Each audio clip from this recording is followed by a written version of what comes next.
Good afternoon, my name is Libby. I am an LJMU student. We are currently studying the film festival module, and we have gladly got some amazing filmmakers today that we'll be taking some questions, Q&As from, and just a bit of information about themselves.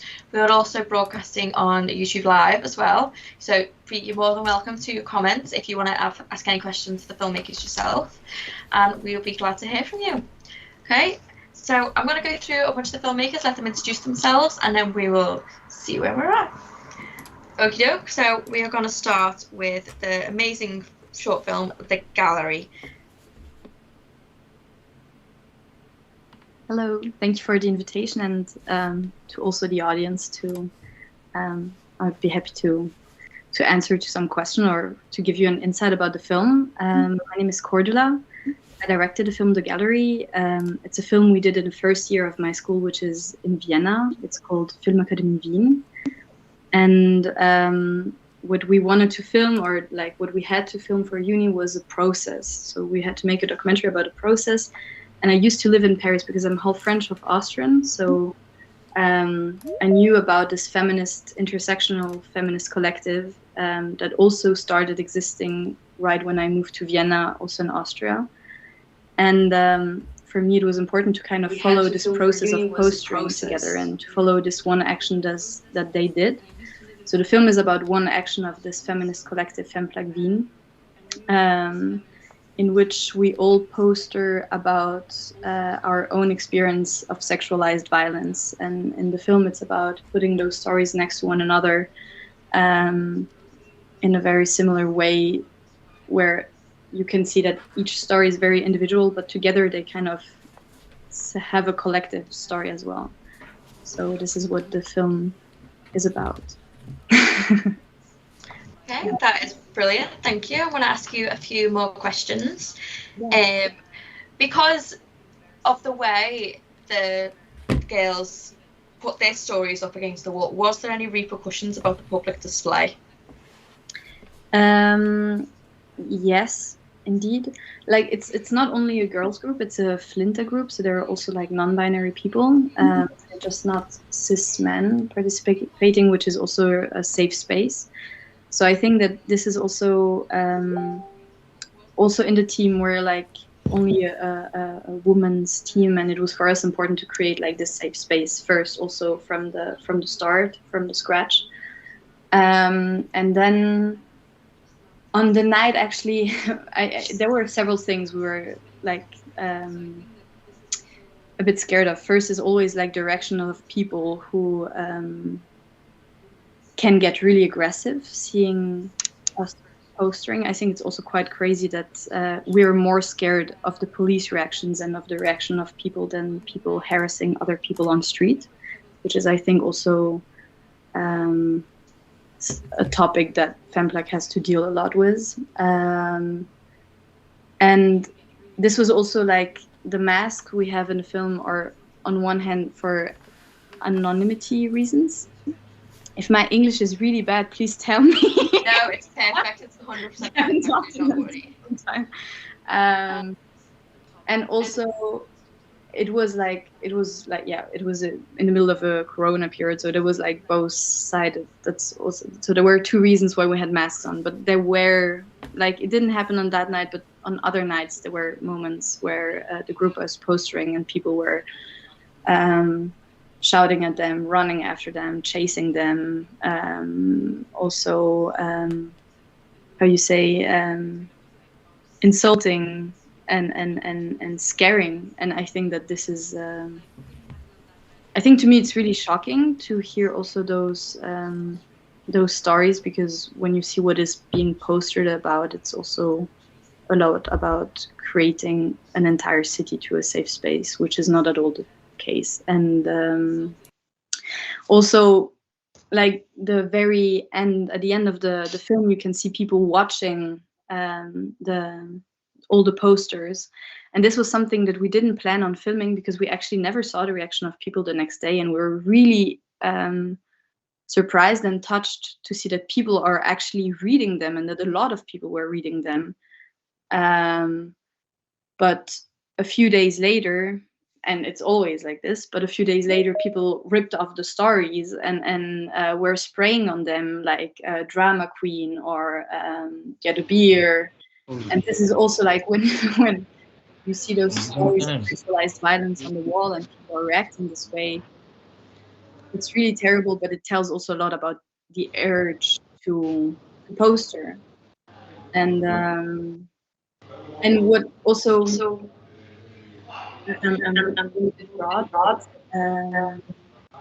Sorry, I'm starting to do myself. Hello. Sorry, can I just interfere very briefly?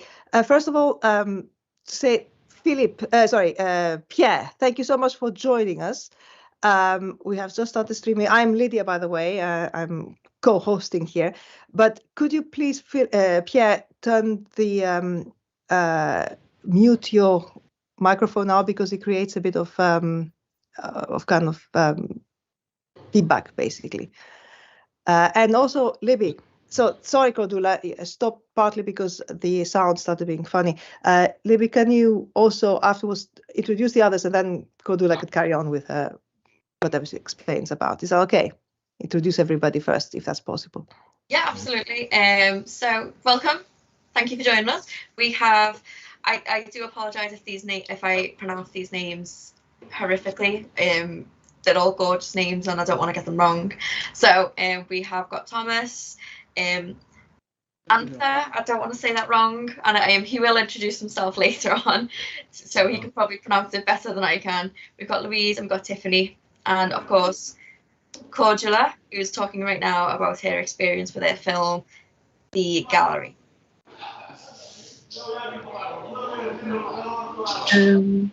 Yeah, thank you for the introduction. Yeah, no, for me, like what I was saying, because the question was if there was a danger about postering or not. And I think that when I did the film, I was questioning myself a lot about, okay, this action is already public, so why making a film about something that is already being public? What is the need about it? And I think that what I was really touched by this group or this entire process is this atmosphere also of sisterhood and the safe space that is something you do not see in or you do not access if you're not being part of the group, but that you do see when you're being part of the group or if you make a film about it.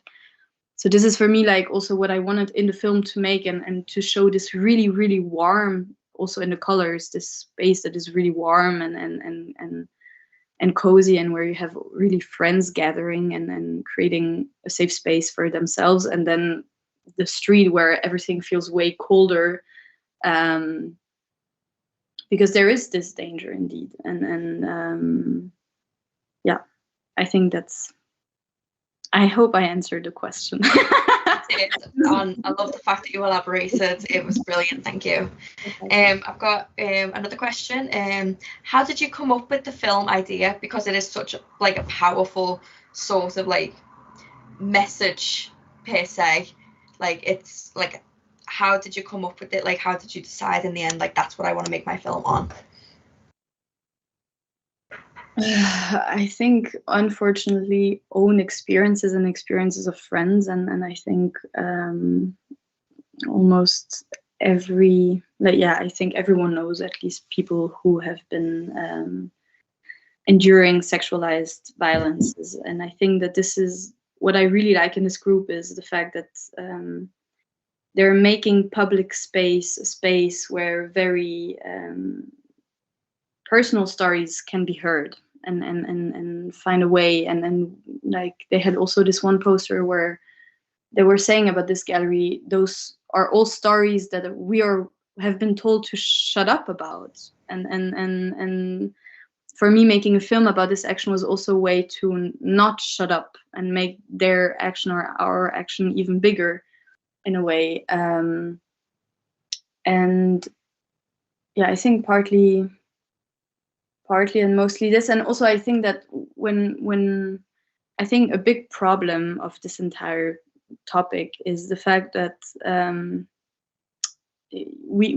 fortunately we hear more and more people speaking about it, but we always hear the kind of same narratives to hang on, and you tend to compare also always your own story of sexualized violence to like this kind of what you think is sexualized violence, and therefore you always think that your own story is maybe less important than another one. And what I really like in this action is that each story is taken as seriously, and that you see that each story is individual in a way, but that all of them are sexualized violence, and that you need to hear and to see all the differences of different kind of stories to understand how big the problem is, and yeah, and that it's important not to kind of silence those stories. Yeah. Maybe the beginning of my answer was a bit wishy-washy, but I hope by the end you understood. It's brilliant, thank you. Yeah. So thank you for those answers. They were amazingly detailed, and like I love the fact that we got into your head a bit of like how the film came about. And thank you again. We are going to move on to the amazing short film, The Celluloid Woman. Yeah, would you like to introduce yourself, just so I don't botch your name again, because I'm really sorry. Like, just, you'd think English was my first language, honestly. No problem. It's Ananta Krishnan. Wow. Okay. So I'll talk about the movie.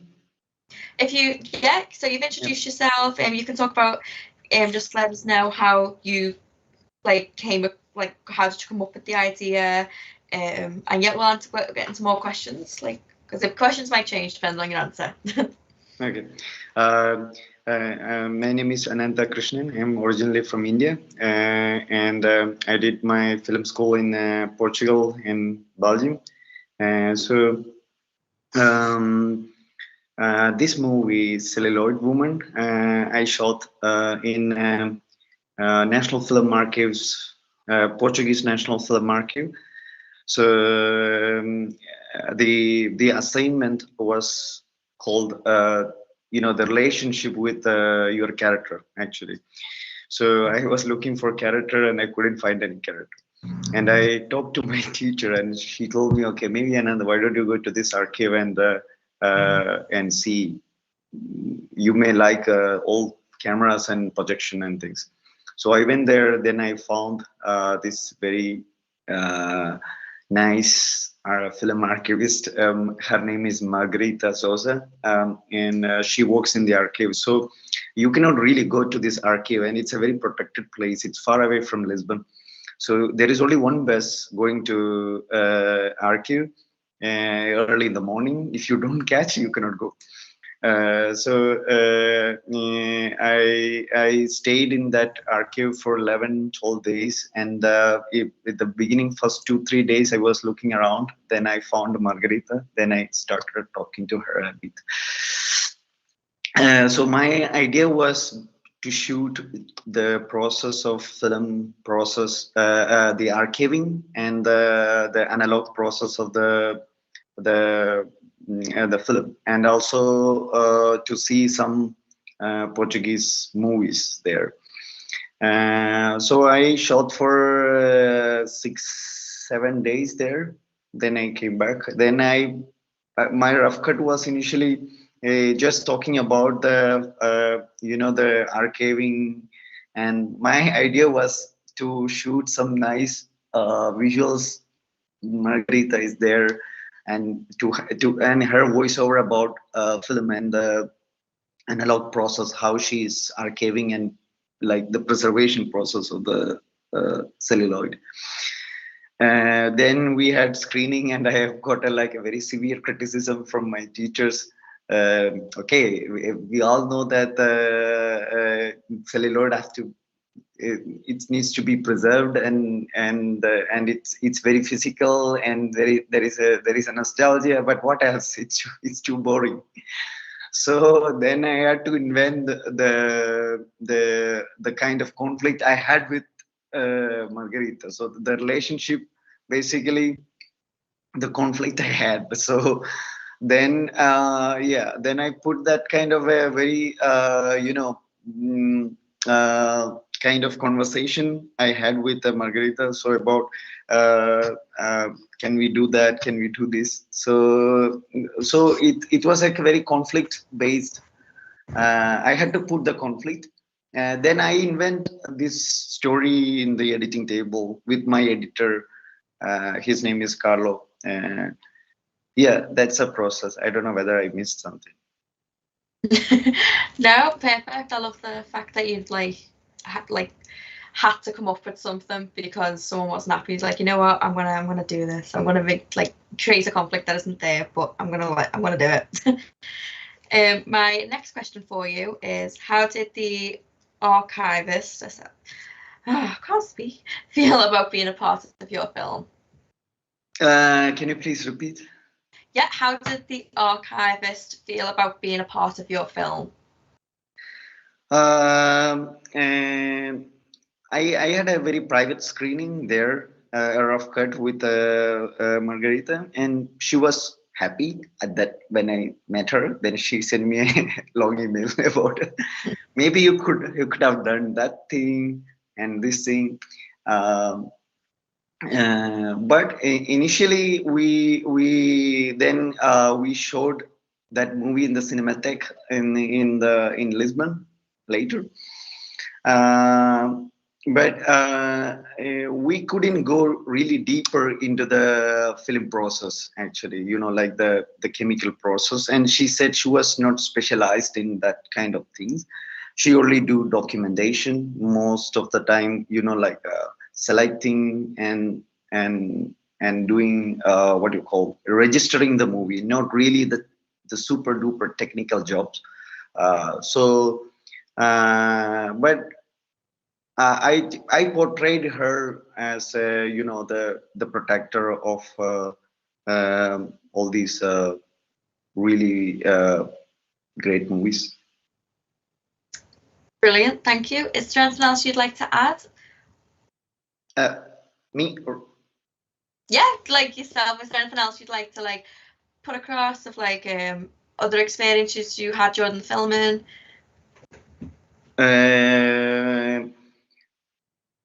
Okay, so in our school there is an idea about you go and meet a character and build a relationship and maybe take a very deep interview, and then you transcribe and then you can find a story, or you build that dialogue process with your character or the voiceover, and you build that voice story. Then you can play with the visuals. That was the initial that was the kind of editing process they teach in the film school. But I was taking the opposite direction of finding a story like film, then put all the cinematic material and find a story. It was difficult, but I found a lesson. I learned a lesson. That is brilliant. Thank you so much. We are going to move on to the short film Resilience. Pierre, is that you?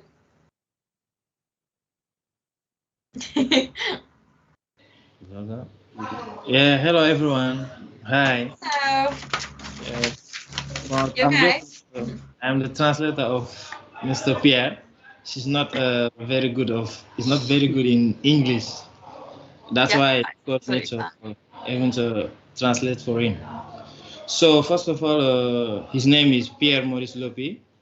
He studied in the cinematography school here in Senegal, So for his film, Dan Dole, she makes some research in the internet for this year festival, short film festival. So after that, he posts his film, Dan Dole. After that, they take up, then pick him for do the festival. Do you understand? I'm just trying a little bit. Yes, we can understand. Don't worry. So after that, he for his film, is do it the imagination of his film, because he have some one woman here where he sold like how did you call it? Like some foods, some kids' foods or everywhere foods. So one day he come here. When he come in school, he told me, say, "Oh, I want to make some short film for this woman." So I'm telling you, oh, okay, that's a good idea. He said, "I will make a, how did you call it, a short film for her, so that he will improve himself. So then go, so people can know how some person live here in Senegal or in Africa, you know." So that's why I tell you, yes, that's a good idea. After that, he take her when she study in a cinematography school. They come after that, they make the tour, they make the, how they call them, the scene, they make all things, they put camera, all those, they make the introduction, the development, all for the film. After that, he received some prize, like he go to Guinea-Bissau, he go to Cote d'Ivoire, Ivory Coast for a festival because he took his film for some many festival. That's why. After that way he saw this your film, your festival. After that he post his film. So that's why if he pick up after he call me for make some introduction for you. Yeah. I hope you understand a little bit what I'm talking. Perfect, don't worry. I've got a few questions. One of the questions is there a moral to this story? And if so, what do you think it is? Can you repeat? Yes, sorry. If there is a moral to this story, and if there is, what do you think it is? For this film, I think is a nice film. It's a nice film because he talk about how people in Africa, most of them try to live to them. So every day, how they live, how they share, how they their own family, how they take care of their own family, how to give money for live. That's why I hope say is the nice film, is a nice thing way for all the world can able to share it, for know how people in Africa live. Yeah. Yeah, brilliant, thank you. One more question. Is there any reason that you wanted to focus it on such a strong woman? Can you repeat one? Can you repeat? Yes, sorry. Is there any specific reason that you wanted to focus it on a strong woman? Yeah, of course. Because in the world, in my own idea, woman, as she is the center of the development. To me, woman is the center of the development of the world, of the family, of anything. Because if woman cannot help man, for the man who will achieve some greatest thing, I think is the woman is support him, tell him the thing, for encourage him, for do for him all the thing where he need. That's why man can even for focus for the world, for focus for everything. I think the strong woman by our days is the center of all thing our world. Yeah. Thank you so much. My final question, I thought that would be final, but this one is, how did you meet, what's her name? I don't want to say her name wrong, but how did you meet your case study and what drew you to her story? How did I meet? I don't want to say her name wrong, the main lady. Yeah, the lady, yeah. No, it's not difficult because we live in the same area. Even myself, sometimes I'm going there to buy something, so some little food so eat. It's not difficult because I will meet him after that, we tell them the project. We tell them, say, we want to encourage all strong women, wants to do something for the people on the world knows somehow how women are strong in the world. So we told them, we told him, we talked to him. He say okay, no problem. After that, we'll make the film, make the all thing. After that, well, it will be good. Brilliant. Thank you. Thank you for your time. We are going to be moving on to the Louise. Yeah, hello. Hello, you okay? Yeah, and you? Yeah, brilliant. Thank you.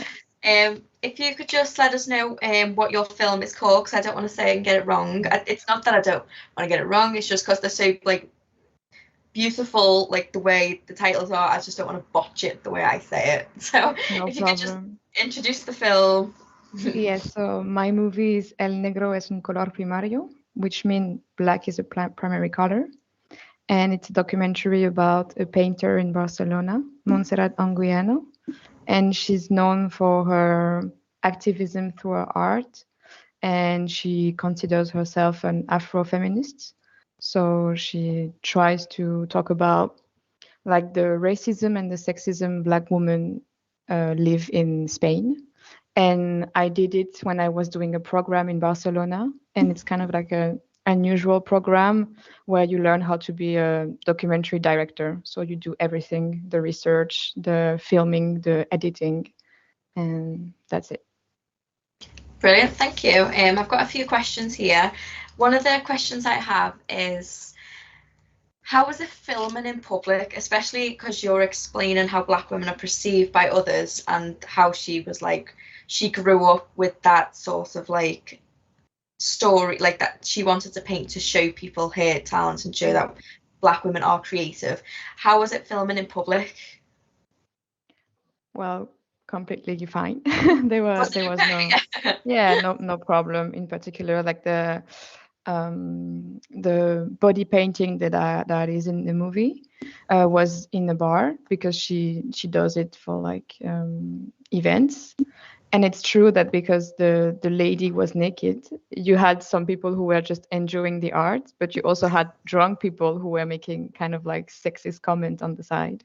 So that was interesting just to see that even if she's doing like a art performance, you still have this type of comments that are done to the art.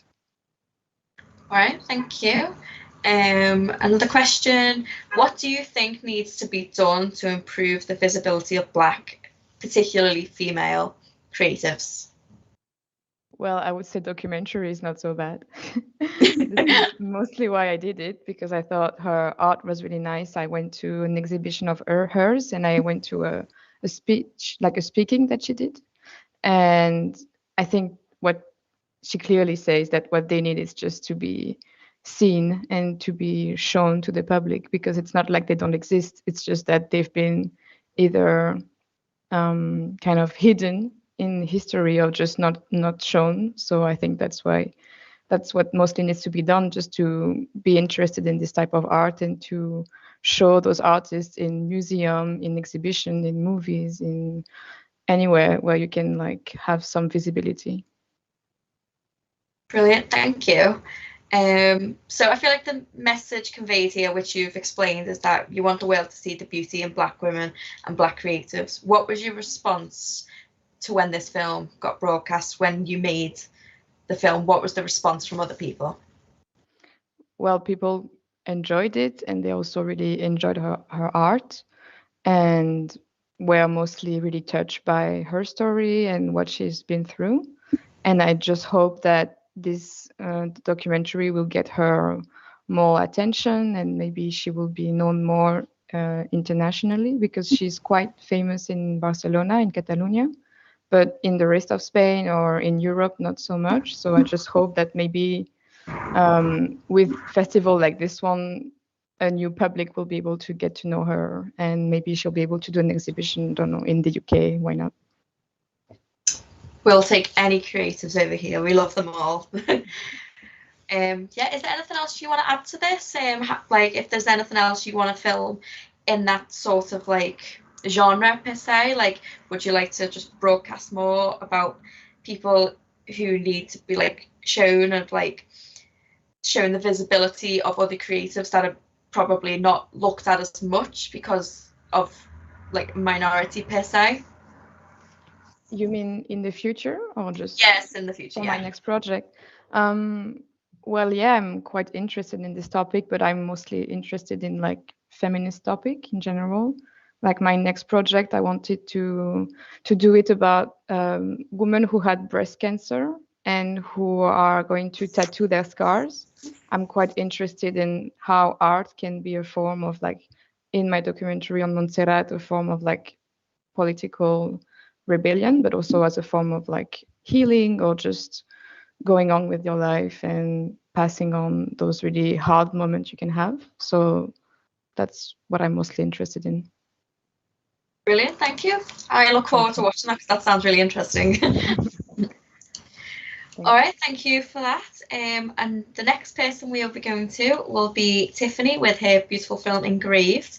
Hello, Tiffany, you okay? Hey, how are you? I'm good. I found it really hard to watch yours because it had animals in it, and I'm such an animal lover. So it was such a good way to get me drawn in to your film. I have a few questions for you. My first one was it hard to film and listen to how grief affected your case studies? I would say, I guess it wasn't hard for me because I'm somebody who wants to talk about grief very openly, and that's definitely one of the goals of my films. I guess just backtracking a bit to my background and like why I chose to make this. So I'm based in Brooklyn and I go to the New School in Manhattan. And this was made during a 1-year intensive documentary program, kind of like what Luis was describing, where we directed, edited, like kind of did a lot of that all in 1 year. And I chose to make this film because I had dealt with a loss of like a really sudden loss of a close friend right after college. But then also it was lining up right with like us coming out of lockdown and everyone was dealing with collective loss and kind of exploring this idea that grief, you know, it doesn't have to be just because you lost like a family member or a person specifically. And Margaret touches on that in the film, like you could be grieving a relationship or like a job that you really wanted. So for me, yeah, it's something I want to talk to people about.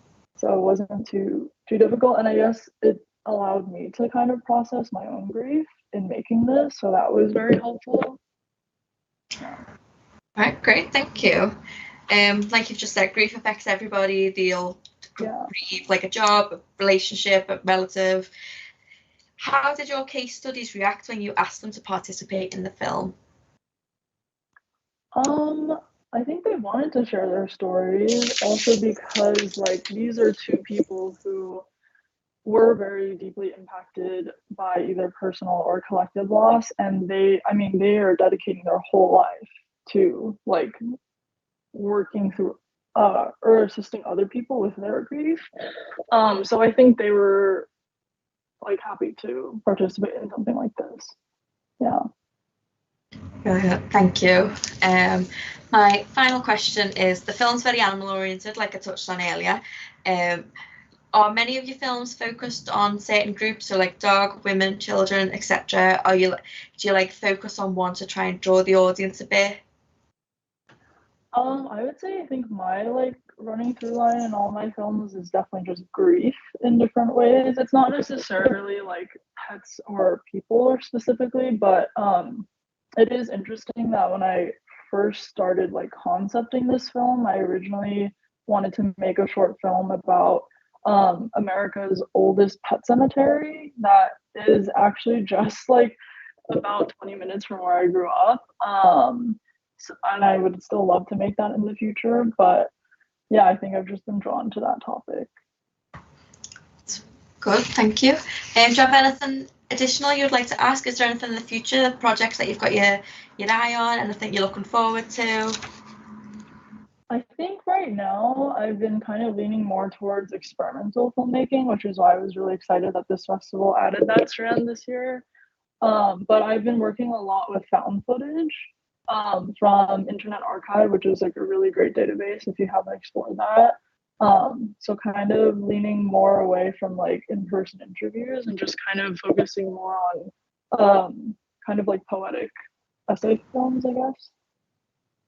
Brilliant, thank you. My final, but last but not least, will be Thomas with The Field. Hello, Thomas, you okay? Can you hear me? Hi. Hi, you okay? Excuse me, my internet is somehow failing in a moment. But do you hear me? I can hear you, yeah. You're a bit patchy, but we'll work through it. Okay, so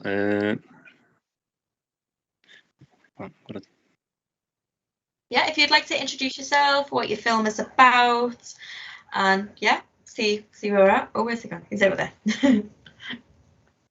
Okay, so the movie The Field is my second year school movie. It's a documentary about it's sort of my uncle. It's a guy who made my parents meet each other. So and his background is that he studied physics in Warsaw, and then he moved to the wilderness in northern Poland, and he lives there for actually 25 years now.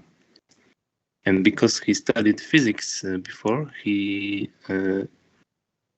started looking for some, I don't know how to say, something he could discover there.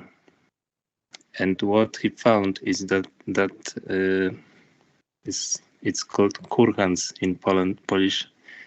I don't know how is the word in English exactly. These are the mounds of stones that were placed there by people who lived in the second century of after Christ. You know, it's like in medieval ages or before even. And he found that mounds and found that on them the rods which he was checking, like the dowsing rods, which was shown in the movie, that they are making a spiral on that mounts, and that made him searching this topic, but with his scientific approach, and that's what I made the movie about. And I knew this story from childhood, and I just decided after when I had to do a documentary at school that I had to go to him and make a movie about this, because this is a good topic. Brilliant, thank you. One of my questions is, do you think your subject will ever find the answers he is looking for? That's a good question. I wish, but I think that not really, because he doesn't have any approach to some how to say this gauges that could measure what he doesn't have money, he doesn't have contacts, he doesn't have like anything that could help him improve what he's doing. But I wish that one day he will come to what's going on, and maybe then we all will know that. Yeah, perfect. You've kind of answered a few of the questions already, like in your answers, which is brilliant. So my final question for you will be, what is your future projects? Have you got any more lined up? What ideas and stories you might have that like could influence me, for example?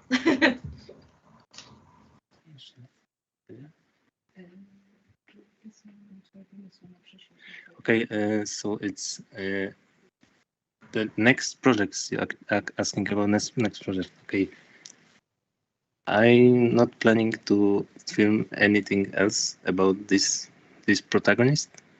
just looking at some other subjects, but I was thinking about this his personal belief, and that this is also important in the story of this protagonist, that he is also very religious. I didn't show that in the movie, but I started thinking about how the religion connects each other to this science and so on, and I made a next movie about religion in Poland, which is also it's important topic in our country. Brilliant, thank you. And the film is in progress, so. Right, brilliant, thank you. Trying to think. Thank you, Libby. Can I just take on a bit now, over now and ask a few questions as well? Absolutely, I think I've spoken off. Yeah, thank you. Well, thank you so much for everything you've said so far. And listening to everybody, I thought I'd like to make some comments actually about your films overall and how they connect, and ask you some questions that each one of you can perhaps answer. I mean, what's very interesting, I think, that we have from the films we have featured here from the program, 3 of them are very much about feminist issues, tackled in very different ways, but still, very much driven by that desire to kind of speak up and out for women from different perspectives. And then we have quite a few of them which are character-driven, but not all of them are character-driven. So there's kind of different styles in terms of approaches to filmmaking and understanding what documentary is. So what I'd like to ask you, basically, each one of you a bit to say a few things about is, what are your influences as documentary filmmakers? Who, which filmmakers do you look up to, or what kind of documentary do you feel that you associate yourselves mostly with? I mean, some of it is kind of obvious to me, but I'd like to hear a bit more from you if you can. And we can take it a little bit more from there, because I'm interested a little bit more to explore a bit more of the form that you approach in telling your stories, whether they're more political or more, exploratory of other issues, like, for instance, grief is not so much about politics, obviously, it's about emotion and other issues like that. So, I'll just do it a bit randomly, but if somebody wants to jump in, just, put your hands up. We can make it a bit more conversational. Don't know if anybody wants to start with, saying what are your influences? In fact, actually, Tiffany, I'll ask Tiffany something because it's kind of been itching me, and so my colleague Martin, because you talked about pet cemeteries, and of course it's obvious we can think of Errol Morris and Gates of Heaven. So I'm thinking, how much has Errol Morris influenced you? And of course, in your film, this film, is not so obvious, but the topic, is connected. So do you want to say a bit more about it, or whatever else?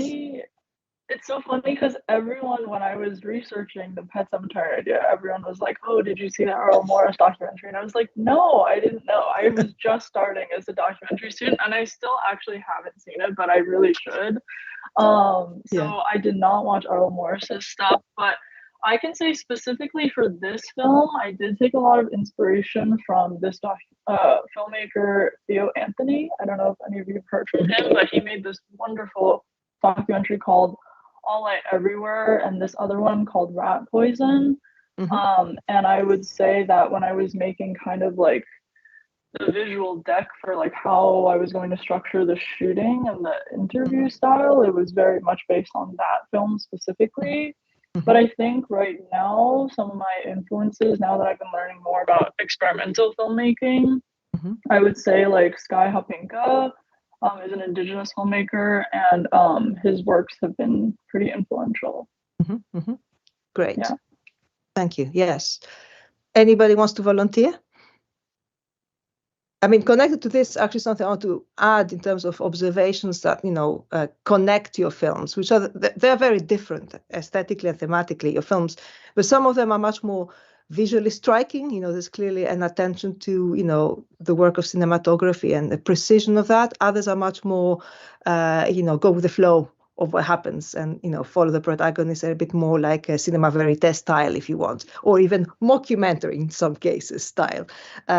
So yes, if somebody wants to add on to Yeah, Tiffany, you want to say it again? Actually, sorry, one more. I just wanted to say one of my biggest influences for like why I even got into documentary filmmaking in the first place was watching Bing Liu's documentary, Minding the Gap.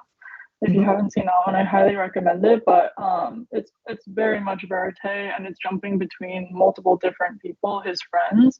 But I think also what was very moving to me was that he, at one point towards the end of the film, like turns the camera on himself and has an interview with his mother, asking some very personal questions about their childhood and some things that happened in their home that I feel like is very taboo, especially in Asian American cultures. Like, we don't really talk about grief, we don't talk about difficult topics. So that was very helpful. Very interesting. Yeah.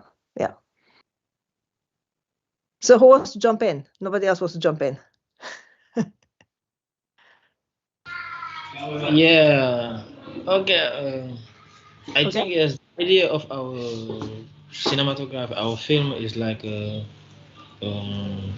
for do anything, for do something else, something new for human, because in the world right now, humans are strong. They do anything they can do for do them best, for do them possible, for satisfy everyone. So that's why the idea of the documentary, of the film, is so focused for strong women. That's why. So can I ask on that?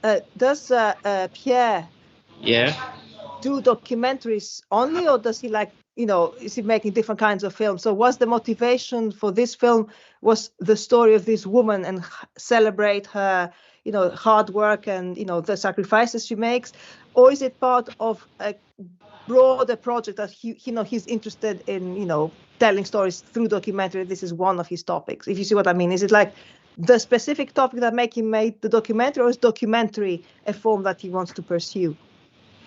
No, it's not it's not focused on this kind of documentary. You have the largest suggestion. You can make films, you can make documentary, you can make anything else. Because but this for this type of documentary is for sure something new. That's why he's focused for this type of thing. But it's not like it's not limited for this type of documentary. You can do film, you can do anything else. So. It's not a limitation. It's good. So. Cordula, do you mind if I ask you, because I find your film has also very striking aesthetic of focusing, and building up basically from exploring, from starting focusing on the details of the writings on the panels to just gradually and slowly building up to what this is about. It's very carefully thought through, a very striking, very effective, I think. Do you want to tell us a little bit more about how you thought about the idea of how to tell this story? I mean, you explained to us about the group you've been working with, etc., but the aesthetic approach, what kind of motivated that? Yeah. I was thinking a lot about the question on influences, because I have a lot of influences, but never really consciously on this film, actually. So I'm a huge fan of the documentary No Sex Last Night by Sophie Calle, which is like an experimental, and I love experimental documentaries. I love Agnès Varda's films. And in No Sex Last Night, there's also like they're holding cameras. This topic is completely something else. So it's a love story, and it's a documentary about two people making a road trip and how they love or have also their difficulties to talk to each other. And there are some still frames in this film. And sometimes there are frames that are looking like errors in a way. And I found it really emotional the moment when a frame is freezing. I think that this is something that I've often been asked on why some frames are being freezed in the film. And for me, like, of course, like there's like this theoretical explanation, but there's also an emotional one. I think there's like this part that there's a gallery, but there are for me also images that I really want to hold on, like that I want to kind of hold time for a moment and not to go over them and to give those stories or those powerful moments like a moment to hold them and to see them. And I think that the idea of the images at the end, there was one more technical reason, which is like I wanted people to be able to read the stories, but I also wanted to because each story is very different, but also they are like together a common story. So there is for me this idea of a choir at the end, and this idea of all the voices coming together is like you can hear some different parts of each story, but at the end you can hear like this common story. And for me it was important to show the reaction of the people afterwards at the end of the film, because I didn't want that this effect comes as them overlapping themselves and muting them. For me, it was important that it gets as a choir that has an effect on people watching it at the end. So I think that's how it came with this final frame at the end. And it's funny you said beforehand that some films are very focused on one protagonist and some films are more on a collective, because at the very beginning of the film, I had a protagonist.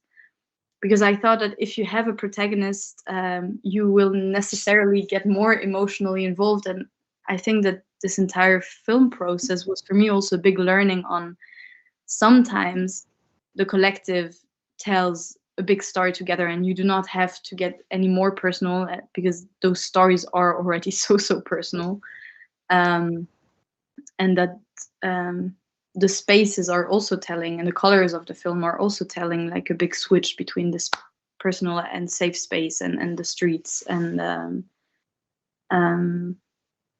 yeah, I hope it answered in the question. Yeah, that was very interesting. And actually, may I comment that I like the way you talk about the choir, because I did find that your film is almost built up like a musical piece, the way it kind of builds up and develops. So clearly the message is, of course, the text and what's communicated through the stories, but formally, the way you build it up has a musical dimension, which I think is very distinctive and interesting, and formally particular. So interesting in that respect. So, yeah. Great. So, and I mean, actually, Thomas, I'll ask you, because your film has also very, very striking imagery. Whilst it is actually, unlike Cordula's, it is one character who is the focus, and yet, of course, it's character and the environment and the space around him, the space that he creates, a space that he explores. But the visuals that you're talking are very striking. So, do you want to tell us a little bit more, perhaps, again, about the influences, or how you went about choosing this form for your film? I actually, the most important thing that I wanted to show is just to show the vibe of this place, and because the protagonist is living actually alone in the middle of the woods and is absolutely nothing in like 5 kilometers. If he has the nearest house from his house, and I observed that he lives very close to nature, and I wanted this movie to show that. Maybe it's not very visible when you watch it on a computer, but in the cinema, it's the important thing is the sound, with all these forest sounds of birds and so on. And that was my main idea that I wanted to show. And this thing that he's alone in the movie is also a choice, because at the first version there was a movie about his confrontation with his colleague from studies, who is active scientist and is working in some physics lab in Warsaw, and the movie was about their confrontation. But I found out that, and this is what people in school told me, that this is not too strong, and he needs to be alone and just let him stay alone and not confront with anyone. I think they were enough. right.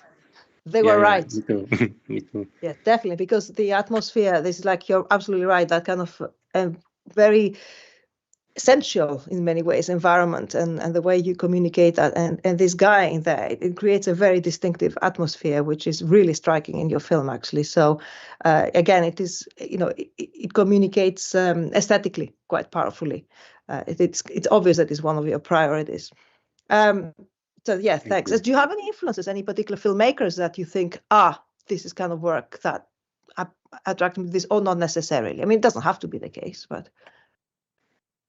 You mean? Yes, I'm asking you. Yeah, I mean, if there was a filmmaker, the work of a documentary filmmaker that influenced you, or not consciously anyway.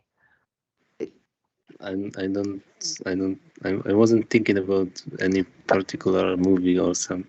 That's fine. That's fine. So sometimes it comes to my mind, other times it doesn't. So that's fine. Thank you. So actually, I want to ask Louise now, because I feel that Louise's film, I mean, you can correct me if I'm wrong, but I wonder how the process of developing it, because I get a sense in your film, Louise, that the character seems to me to have a big part in terms of how this is going to be shown.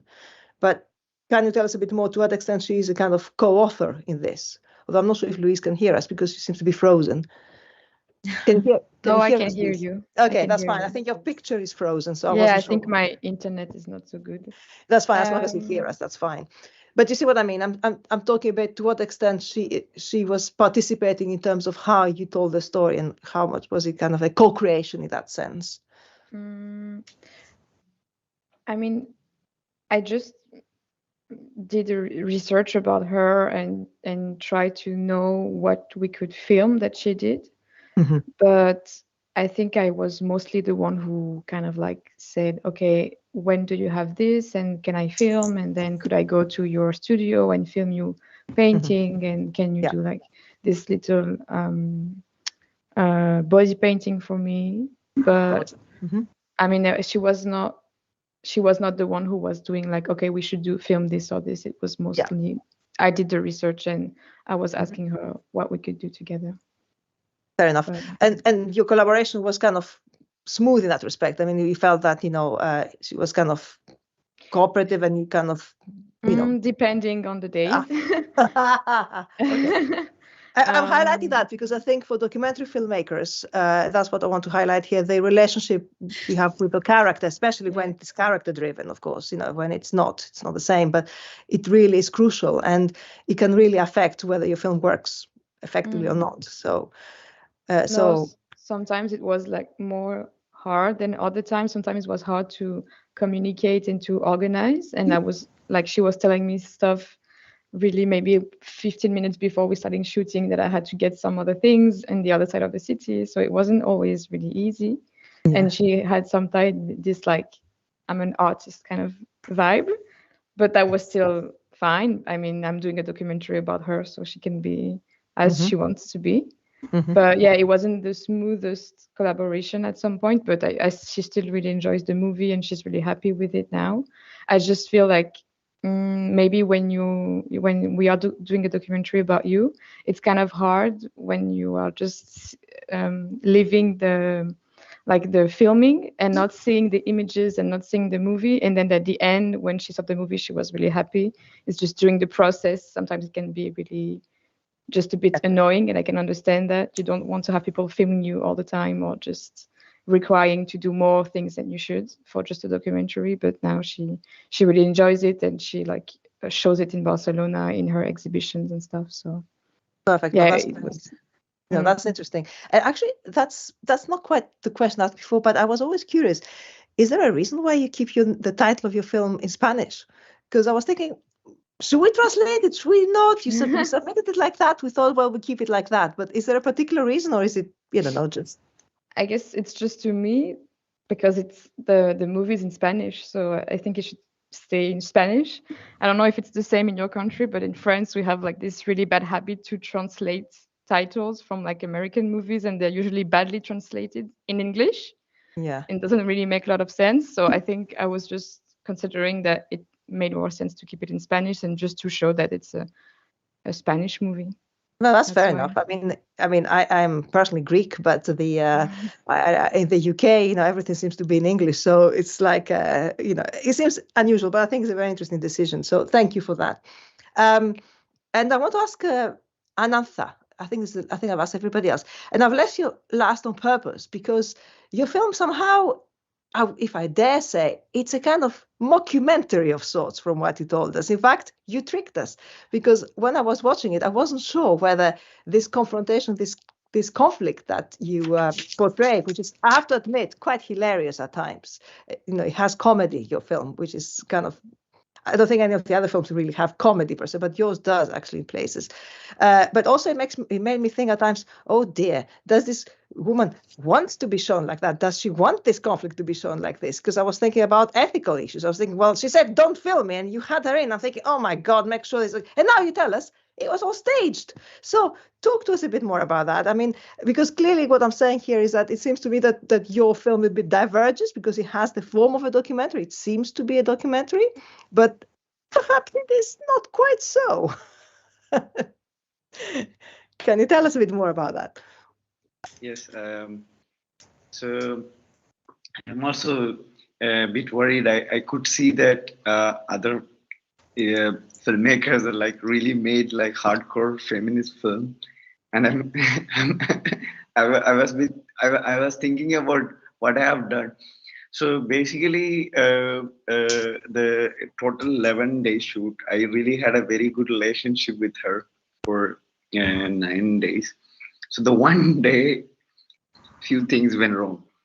I think she also had a quite bad day. Yeah, she had a kind of a fight with one of her colleagues. So that day was the last day. So a few things. So I don't know, the comedy scenes you have seen. Yes, I mean she was making fun of purposefully, and she liked those parts. Actually, she did it for me. Few things. Yes, and as you said, it was like really on the edge. So, and I had like 15 girls in our class. So I really asked them, "Am I crossing the border?